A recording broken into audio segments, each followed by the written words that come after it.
हमारे साथ पूर्णिया जिला की डिप्टी मेयर हैं पल्लवी गुप्ता जी। इनसे जानेंगे कि सरकार ने तो इन लोगों को रिजर्वेशन भी दिया, महिलाओं को जो रिजर्वेशन मिला क्या उसका पालन होता है? क्या जो पदाधिकारी है वो जब ये जाती हैं अपने ऑफिस में या किसी काम के लिए तो जो एक मान सम्मान की बातें होती, चूंकि घरेलू महिलाएं पर्दे के अंदर रहा करती थी, सरकार ने रिजर्वेशन दिया और इस पद पे आसीन हुई। दूसरी बात कि डिप्टी मेयर ये जनता के वोट से बनी है और डायरेक्ट बनी है, तो निश्चित तौर पे पारिवारिक और व्यक्तिगत कारणों से लोगों ने इनको वोट दिया। इनकी भी जिम्मेदारी बढ़ जाती है कि हर वो लोग जो इनको वोट किए नहीं किए, सबकी ये डिप्टी मेयर है, तो निश्चित तौर पे सबके सुख दुख में खड़ा रहना जिम्मेदारी है। अभी बरसात का समय है, बरसात शुरू होने वाला है। इनसे जानेंगे कि पूर्णिया की आज भी जो मूलभूत समस्या है, चाहे वो इंक्रोचमेंट की समस्या हो या जल जमाव की, क्या उससे आने वाले समय में निजात मिलेगा या जो स्थिति पूर्व में थी वो वर्तमान में रहेगी? और क्या डिप्टी मेयर को अलग से आर्थिक अधिकार मिलना चाहिए? उनको कहाँ क्या खर्च करना है इसका अधिकार मिलना चाहिए। सरकार ने पद तो दे दिया, लेकिन शायद कोई काम ऐसा नहीं है जो ये अपनी मर्जी से कर सकती है। क्या मानती हैं आप? लोगों को रिजर्वेशन मिला और रिजर्वेशन के तहत आज आप डिप्टी मेयर हैं, बहुत सम्मानित पद है और जनता ने सर आंखों बिठाया। जो एक सोच था आप लोगों का, उससे ज्यादा वोट आपको मिला और जितने वोट आपके प्रतिद्वंदी को आए उससे कहीं ज्यादा से आप चुनाव जीते। तो निश्चित तौर पे आपके परिवार का और आप लोगों का व्यक्तिगत वोट था जिस वजह से आज आप डिप्टी मेयर के पद पे आसीन है। तो क्या ये जो पूर्णिया है, जिसको नजदीक में अगर देखा जाए, आपके बहुत नजदीक में सिलीगुड़ी पड़ता है जो पूर्व में पूर्णिया में हुआ करता था, तो मिनी दार्जिलिंग भी इसको कहते हैं। तो क्या मिनी दार्जिलिंग इस बार मिनी दार्जिलिंग रहेगा या फिर जलमग्न रहेगा? जी, सबसे पहले तो मैं आप सभी मीडिया प्रेस भाई बंधु को नमस्कार करती हूँ। और जैसा कि आपने कहा कि डिप्टी मेयर, तो जी हाँ, अभी तक तो हम लोग इसके लिए तो मैं पहले सबसे पहले अपनी राज्य सरकार को बहुत-बहुत धन्यवाद देती हूँ। और जिस तरह से मैं चुनाव जीत कर के आई और जिस तरह से हम लोग को निगम में जो कार्य करना होता है और जिस समय जहाँ जो भी ज़रूरत पड़ता है, उसके लिए मैं बिल्कुल तत्पर रहती हूँ अपने काम को लेकर के। और जहाँ भी जो भी ज़रूरत हो निगम से जुड़ा हुआ, तो उसके लिए हम लोग आगे रहते हैं। ये जो आपका पूर्णिया है, जी। आज भी इंक्रोचमेंट और जल जमाव से जूझ रहा है क्या? जी, जल जमाव से इसका हम लोग के इसमें हम लोग को राज्य सरकार से इसके लिए ड्रेनेज सिस्टम का भी हम लोग का पैसा आ चुका है, बस काम शुरू होने का है।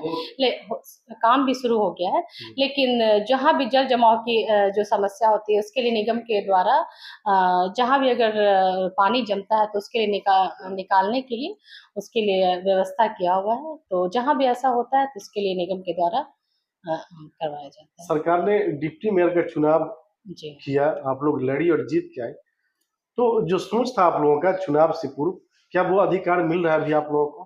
ठीक, हम लोग को अभी तक वो अधिकार मिला नहीं है, ये बात। और हम लोग अपने अपने जो हम लोग को अधिकार नहीं मिला इसके लिए हम लोग बराबर सरकार से मिलते भी रहते हैं और अपने बातों को रखते हैं कि जिस तरह से हम लोग चुनाव लड़े और जीत भी हुई, तो उस तरह से अधिकार हम लोग को मिले। किस तरह का अधिकार मिलना चाहिए? वित्तीय अधिकार मिलना चाहिए? अधिकार बिल्कुल मिलना चाहिए। जिस तरह से हम मेयर और उप मेयर का चुनाव हुआ, तो उसमें बराबर का अधिकार उप मेयर को भी मिलना चाहिए। आप सरकार एक समझ बीजेपी की एक कार्यकर्ता भी हैं जी, बिल्कुल। और जिला कार्यकारिणी की सदस्य, एग्जीक्यूटिव मेंबर है। जी। क्या जो बीजेपी का लोकसभा में ग्राफ गिरा, निश्चित तौर पे जो सोच थी बीजेपी की, उससे कम अंक बीजेपी लाई और कहीं ना कहीं जो नीतीश कुमार है या चंद्रबाबू नायडू है, ये कहा जाता है कि कुर्सी के दो पैर हैं, अगर खींच ले तो शायद कुर्सी गिर जाए। तो क्या बीजेपी को इस बार ऐसे प्रत्याशी पे दाव लगाना चाहिए जिसका व्यक्तिगत अपना वोट हो, बिहार में कहीं भी जो जुझारू वर्कर हो, जिसका व्यक्तिगत छवि अच्छा हो, जो काम करने वाला हो, उसको जी, मौका बिल्कुल, मिलना चाहिए? बिल्कुल मौका मिलना चाहिए और ऐसे ही लोगों को मौका मिलेगा। पूर्णिया की जनता से आप क्या कहना चाहेंगे? जी, पूर्णिया की जनता से पूर्णिया की जनता के साथ में हूँ और मेरे साथ पूर्णिया की जनता भी है। और जिस तरह से देखिए, अगर निगम से जुड़ा हुआ जो काम होता है, हम लोग उसमें पूरा साथ रहते हैं और मैं भारतीय जनता पार्टी से भी जुड़ी हुई हूँ।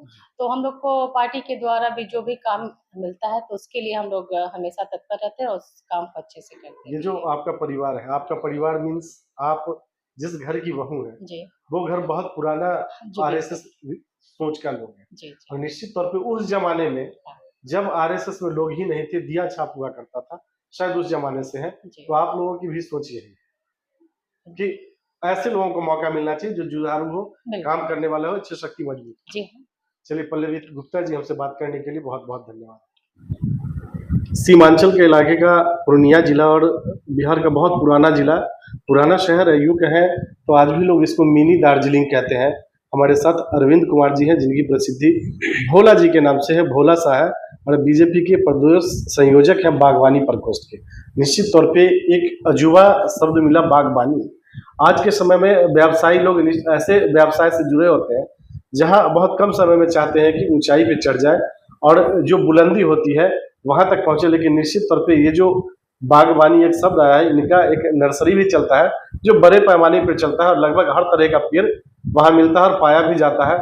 तो आज के समय में एक जो इन्वायरमेंट के लिए काम होता है वो भी योगदान है। और इनकी धर्मपत्नी जो यहाँ की डिप्टी मेयर है, उस संबंध में भी चर्चा करेंगे। लेकिन सबसे पहले जानेंगे कि इतना पुराना शहर पूर्णिया, आज भी इसकी मूलभूत समस्याएं क्या है, क्या जो समस्या थी उसका समाधान हुआ या जस की तस बनी हुई है। एज ए डिप्टी मेयर इनकी पत्नी का क्या योगदान रहा, जो भी इनका कार्यकाल गुजरा उसमें। और सरकार ने चुनाव तो कराया, आम आदमी ने वोट किया, मेयर और डिप्टी मेयर का चुनाव हुआ, लेकिन दुर्भाग्य है शायद डिप्टी मेयर की जो भूमिका होती है वो शायद अनुशंसा की नहीं होती है। ये एक बड़ी और गंभीर समस्या है।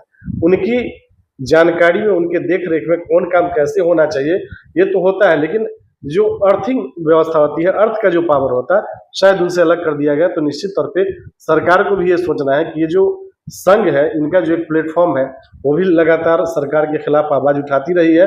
और सरकार ने जो कुछ विचार किया और आगे आने वाला जो समय है, अगर सरकार चाहती है कि इन लोगों का समर्थन मिले तो निश्चित तौर पे विचारणीय होगा और सरकार को विचार करना भी चाहिए। दूसरी बात, यहाँ एसबीआई का जोनल ऑफिस हुआ करता था जो दुर्भाग्यवश भागलपुर शिफ्ट कर गया। उसका खामियाजा कहीं ना कहीं यहाँ के लोगों पे पड़ा। क्लास 1 और क्लास 2 के अफसर होते थे, निश्चित तौर पे कुछ लोगों का उनसे रोजगार भी चलता था। कहीं ना कहीं धूमिल हुई है। सरकार बात करती है, चाहे सरकार वो किसी की हो, केंद्र की हो या राज्य की हो, बात करती है किसानों की। यहाँ बड़े पैमाने पे केले की खेती, मखाना की खेती और अनाज में मकई की खेती होती है, लेकिन दुर्भाग्य है कि तो उसके स्टोरेज की व्यवस्था नहीं है। निश्चित तौर पे इन सब मुद्दों पे चर्चा होगी। सर, सबसे पहले जानेंगे कि आपके पूर्णिया में आज भी सबसे गंभीर समस्या क्या है जिसका समाधान विगत कई वर्षों में नहीं हो पाया और जो भी बड़े जनप्रतिनिधि हैं, सांसद विधायक, चाह के भी नहीं कर पाए। आपके चैनल से मैं आप पूर्णिया वासियों की तरफ से सभी को प्रणाम और धन्यवाद करते हैं। सबसे बड़ी बात है कि हमारा शहर जो है पूर्णिया जिला, ये आज़ादी के पहले जिसमें ईस्ट इंडिया कंपनी कलकत्ता आई थी, कलकत्ता हमारी राजधानी हुआ करती थी हमारे देश की, उस समय का ये पुराना ज़िला है। पूर्णिया का वातावरण उस समय भी और आज भी जो कहा जाता है कि पूर्णिया को मिनी दार्जिलिंग के तौर पे, पूर्णिया के अंतर्गत हमारा दार्जिलिंग हुआ करता था। तो आप सोच सकते हैं कि उस समय अंग्रेज ठंडा में जो है ना वो पूर्णिया में रहते थे, जिस समय वो यहाँ पे जिला पदाधिकारी थे, और गर्मी में वो दार्जिलिंग जाया करते थे। तो आप सोच सकते हैं कि पूर्णिया की खूबसूरती क्या रहा है।